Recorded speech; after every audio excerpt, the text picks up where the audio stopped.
Hi, my name's Cauthen, and I'm sitting here in the back room of the Preservation Society, where I actually had my first job when I was 14 years old. My dad moved the Preservation Society here in the early 1980s. Actually, the move started kind of late 70s into the 80s, and opened the bookstore here, which is a flourishing bookstore today. And it's kind of full circle that I'm here with Landrum Tables because my dad, who's a director for 20 plus years, I think it was more like 27 years, in these very walls told me, son, you got to pay attention to the architecture, and you got to keep your eyes open with your day-to-day life and just look at the beauty around you. And of course I was like, okay, can I go fishing now? I'm ready to go. And so unfortunately, I lost him about 5 years ago. He died, and a little switch went off in my head that said, I need to start paying attention to the beauty around me. And one of the things that I loved in Charleston was the wood and the furniture. I loved furniture.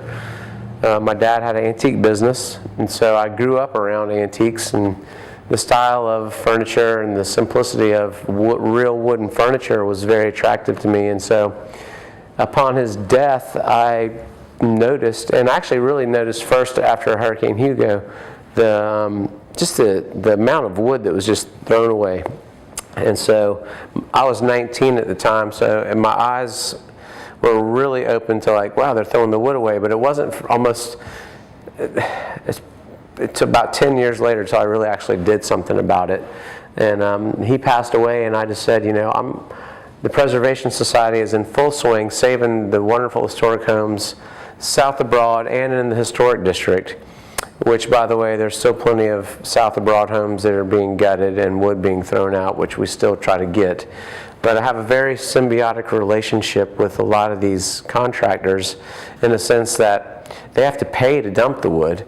So it makes more sense to call me to come get it, and even if they don't call me and I get it, I'm still saving them money and being green at the same time because they don't have to pay the weight in the dumpster to dump it. So without a business plan of any kind, I kind of built this one table and stuck it in my little antique booth, and it literally skipped out of the booth to one of the best decorators in town. And she called me and asked me where I got it, and I said I made it. So she said, can I make a few more?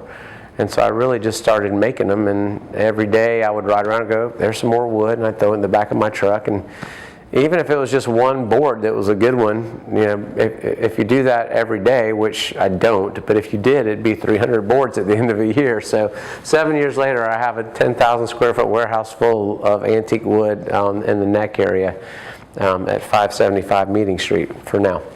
But being here is awesome.